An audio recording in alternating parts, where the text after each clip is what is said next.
Кыргызстан биздин тышкы саясаттагы маанилүү өнөктөшүбүз болгон Европа биримдиги менен көп тармактуу кызматташтыкты мындан ары өнүктүрүүгө кызыктарбыз.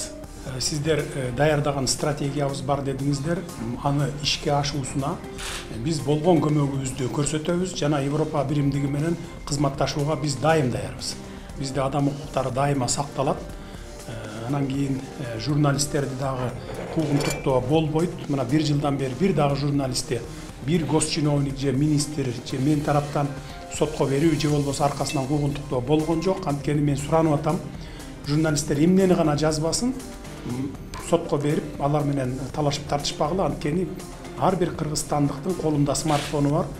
Маалыматты, так маалыматты өзүлөрү эле билип талдап алат бизде кыргыз эли деп. 30 жылдан бери биз демократиялык өлкөдө жашап, бардыгын элибиз түшүнүп калды кимдин ким экенин.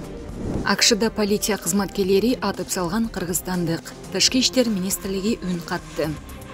Буга чейин Пенсильвания штатында полициянын машинасын койдуруп кеткен жүк ташуучу унаанын айдоочусун тартип сакчылар атып салганы, ал Кыргызстандын жараны болушу мүмкүн экени тууралуу маалымат тараган. АКШнын Пенсильвания штатында полициянын огунан каза тапты делип жаткан адам Кыргызстандын жараны экени аныкталды. Бул тууралуу Тышкы иштер министрдин маалымат кызматынан билдирди.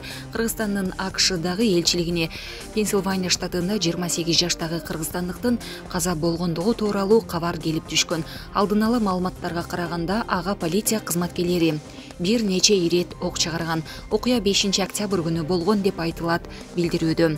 Элчилик окуянын чоо жайын билүү үчүн мамлекеттик департаментке жана АКШнын ички коопсуздук боюнча министрлигине кат жолдоду. Маркумдун жакындары анын сөөгүн тиешелүү документтер даяр болору менен мекенине жөнөтүүнү пландап жатат.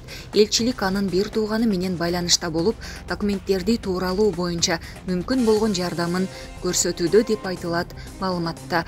Буга чейин Пенсильвания штатында полициянын машинасын койдуруп кеткен жүк ташуучу унаанын айдоочусун тартип сакчылар атып салганы, ал Кыргызстандын жараны болушу мүмкүн экени тууралуу маалымат тараган. Ага ылайык саат 4:30 чамасында Джерси Шор менен Майлоран аймактарына жакын жайгашкан жүк ташуучу автоунааларды токтотуучу жайга наряд чакыртылып, тоноо болгону кабарланган.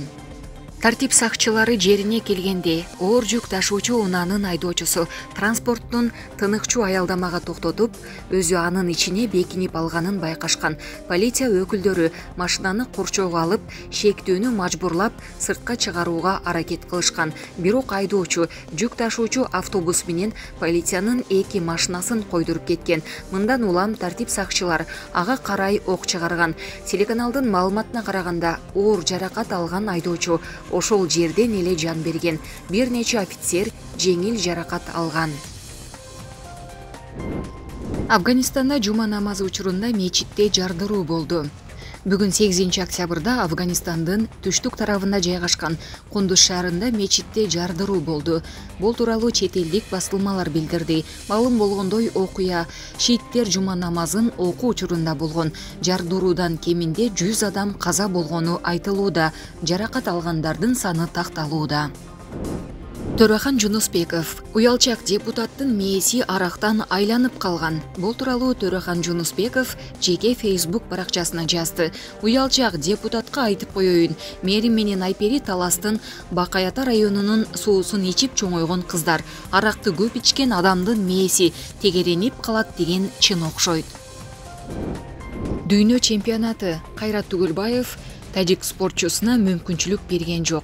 Бүгүн 8 октябрда Норвегиянын борбору Осло шаарында күрөш боюнча дүйнө чемпиондугунун 6 күндүк беттештери Бишкек убактысы боюнча саат 14:30 старт алды. Дүйнө чемпиондугуна 77 кг салмакта катышкан Кайрат Түгөлбаев коло байгеге күрөшүү үчүн жубатуучу беттеште тажикстандык балбан менен кескелип 5-1 эсебинде жеңди. Калыс беттешти токтоткондон кийин тажик балбаны Кайрат Түгөлбаевди жөөлөгөнгө жетишти. Өз кезегинде кыргыз балбаны ага жооп кылып бир нерсе деп айтты. Калыс Кайрат Түгөлбаевдин колун көтөрүп, кол алыштырганда дагы 2 балбан кыска сүйлөшүүгө жетишти. Муну менен кыргыз балбаны коло байге үчүн күрөшүүгө мүмкүнчүлүк алды. Левантинин өлүмү.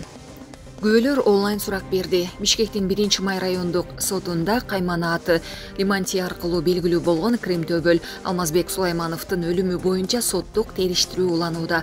Соттук отурумдун жүрүшүндө Нарын облусунда жашаган 2 күбө сот отурумуна келбегени белгилүү болду. Мамлекеттик айыптоочу Тамара Тилекеева 2 күбө тең бир нече жолу алыстан келгенин, бирок отурумдар кийинкиге калтырылгандыктан азыр келбей калды деп түшүндүрдү. Прокурор күбөлөрдү интернет аркылуу суроону суранды. Айыпталып жаткан Талгат Шамиевдин жактоочусу Жаныбек Моңолбаев күбөлөрдү мажбурлап алып келүүнү суранды. Сотко төрагалык кылган Мирлан Термичиков прокурордун өтүнүчүн канааттандырды. Анын айтымында күбөлөр Нарын шаардык сотунда онлайн суракка алынат. Эске сала кетсек, криминалдык авторитет Лимантий 2020 жылдын 2 мартында Нарында өлтүрүлгөн. Айыпталуучу Талгат Шамиев анын денесин ички иштер башкармалыгына алып келип, кылмышты мойнуна алган. Бул киши өлтүрүү өч алуу максатында жасалган. Анткени Алмазбек Сулайманов 1998 жылы уюшкан кылмыштуу топтун мүчөсү Имангазы Шамиевди мыкаачылык менен өлтүргөн.